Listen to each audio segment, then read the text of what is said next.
প্রথমে আপনাকে জানতে হবে বিমান বাংলাদেশ এয়ারলাইন্স প্রতিষ্ঠানটি সরকারি কিনা। পূর্বের একটু ইতিহাস ঘাটাঘাটি করলেই আপনি এই সম্পর্কে জানতে পারবেন। বিমান বাংলাদেশ এয়ারলাইন্স 1972 সালে প্রতিষ্ঠিত হয়। 1972 সাল থেকে 2007 সাল পর্যন্ত বিমান বাংলাদেশ এয়ারলাইন্স সম্পূর্ণই সরকারি নিয়ন্ত্রিত একটি প্রতিষ্ঠান ছিল, যা 2007 সালের জুলাই মাসের 29 তারিখ তত্ত্বাবধায়ক সরকারের আমলে পাবলিক লিমিটেড কোম্পানিতে রূপান্তর করা হয়। একদম ক্লিয়ার কাট আপনাদেরকে বোঝাতে চাইব যে বিমান বাংলাদেশ এয়ারলাইন্স 1972 সালে প্রতিষ্ঠিত হয়। 1972 সাল থেকে 2007 সাল পর্যন্ত সরকার নিয়ন্ত্রিত সরকারি প্রতিষ্ঠান হিসাবে কার্যক্রম চলমান ছিল। 2007 সালের জুলাই মাসের 29 তারিখ এটাকে পাবলিক লিমিটেড কোম্পানিতে রূপান্তর করা হয়। বাংলাদেশ বিমানের এক কর্মকর্তার সঙ্গে কথা বলে জানতে পারি 2007 সালের পর থেকে স্থায়ী পদে কোনো নিয়োগ বিজ্ঞপ্তি প্রকাশ করা হয় না, বরঞ্চ ক্যাজুয়াল পদেই সকল নিয়োগ বিজ্ঞপ্তি প্রকাশ করা হয়। 2007 সালের পূর্বে যে সকল প্রার্থী বাংলাদেশ বিমানে জয়েন করে তারা মূলত স্থায়ী বা সরকারি কর্মকর্তা হিসেবে নিয়োগপ্রাপ্ত হয়েছিলেন। তো এখন অনেকের মনে সেম প্রশ্ন, যেহেতু 89 দিনের চুক্তিভিত্তিক ক্যাজুয়াল নিয়োগ, তার মানে 89 দিন পর চাকরি হারানোর কোনো সম্ভাবনা আছে কিনা। যদিও ফর্মালিটিস অন্য কথা বলে, তবে আমি বাস্তব অভিজ্ঞতা থেকে বলছি 89 দিন পর পর অটোমেটিকলি আপনাকে 89 দিনের জন্য নবায়নযোগ্য করা হবে, অর্থাৎ আপনার চাকরি হারানোর কোনো সম্ভাবনা নেই। এখন অনেকের মনে প্রশ্ন হতে পারে ভবিষ্যতে কখনো এই ক্যাজুয়াল পদগুলো স্থায়ীকরণ করা হবে কিনা। একটি প্রতিবেদনে জানা যায় বিসিএ সভাপতি মশিউর রহমান বিমান বাংলাদেশ এয়ারলাইন্সের ক্যাজুয়াল শ্রমিকদের চাকরি স্থায়ীকরণের দাবি জানিয়েছেন। বিমান শ্রমিক লীগ বিসিএ এজন্য তারা 31 জানুয়ারি পর্যন্ত সময় বেঁধে দিয়েছেন। একই সঙ্গে নতুনভাবে ক্যাজুয়াল শ্রমিক নিয়োগ বন্ধ রাখার দাবিও জানায় সংগঠনটি। যদিও এখন পর্যন্ত বিমান বাংলাদেশ এয়ারলাইন্স বা বাংলাদেশ বিমান এর পক্ষে কোনো মতামত দেয়নি, তবে ভবিষ্যতে বাংলাদেশ বিমানের এই ক্যাজুয়াল পদগুলোকে স্থায়ী পদে রূপান্তর করার সম্ভাবনা রয়েছে।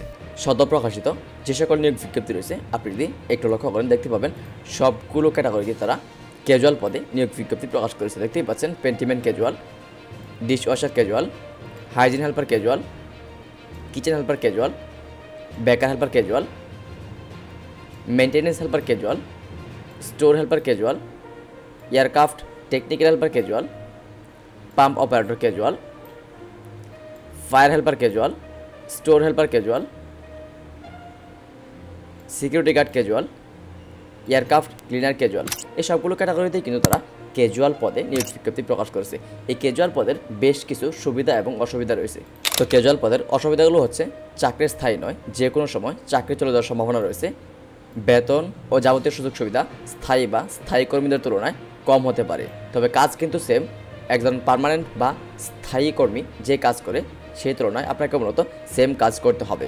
কোনো প্রকার সরকারি চাকরির স্থায়ী সুযোগ সুবিধা, পেনশন, গ্র্যাজুইটি ইত্যাদি পাওয়া যাবে না। চিকিৎসা সুবিধা বা অন্যান্য বেনিফিট সব সময় নাও থাকতে পারে। আরও একটা বিষয় লক্ষণীয়, তা হচ্ছে আপনি মূলত এই ক্যাজুয়াল নিয়োগে কোনো প্রকার সরকারি ছুটি, ঈদ হলিডে, পূজা উৎসব এই সকল কোনো ছুটির আওতাভুক্ত হবেন না। মাথায় রাখবেন, আপনি যে কয়েকদিন ডিউটি করবেন, আপনি মাসে যে কয়েকদিন ডিউটি করবেন, আপনি মূলত সেই হারে স্যালারি পাবেন।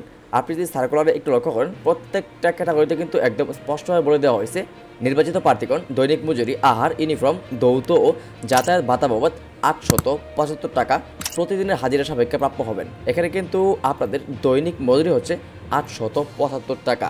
এই টাকাটাই হচ্ছে আপনাদের দৈনিক হাজিরা। আপনি যে কয়দিন ডিউটি করবেন, সাপোজ আপনি যদি একটু ক্যালকুলেট করেন, আপনি যদি 875 করে মাসে 26 দিন ডিউটি করেন, অর্থাৎ সপ্তাহে একদিন করে ছুটি কাটিয়ে 26 দিন ডিউটি করেন, তাহলে আপনার মাসিক স্যালারি আসবে 22,000 টাকা। তো আপনি যদি সাপ্তাহিক কোনো ছুটি না কাটান, 30 দিনের ভিতর 30 দিন ডিউটি করেন, তাহলে আপনার এর সঙ্গে যুক্ত হবে। এবং আপনি যদি আপনার ডিউটির বাইরেও কোনো ওভারটাইম করেন বা ডাবল ডিউটি করেন, সেক্ষেত্রেও কিন্তু আপনার ওভারটাইমের টাকাটা আপনার স্যালারির সঙ্গে যুক্ত হবে। তবে এছাড়া সরকারি ছুটি, ঈদ হলিডে এই সকল ছুটির জন্য যে ভাতা বা ঈদ বোনাস বা ঈদ হলিডে এই সকল সুযোগ সুবিধার আপনি কিন্তু আওতাভুক্ত নন। তো এই ক্যাজুয়াল চাকরিতে কী সুবিধা পাবেন দেখতে পাচ্ছেন। এখানে মূলত আপনার কাজের অভিজ্ঞতা বাড়বে, এক্সপিরিয়েন্স অর্জন করতে পারবেন, ভবিষ্যতে স্থায়ী চাকরির সুযোগ পেতে সহায়তা করবে আপনার এই ক্যাজুয়াল নিয়োগ। নিয়মিত বেতন প্রদান, সরকারি প্রতিষ্ঠানে কাজ করার মান মর্যাদা পাবেন, কিছু পদে নির্দিষ্ট সময় পরে স্থায়ী হওয়ার সম্ভাবনা থাকে। এই হচ্ছে ক্যাজুয়াল পদের সুযোগ সুবিধা।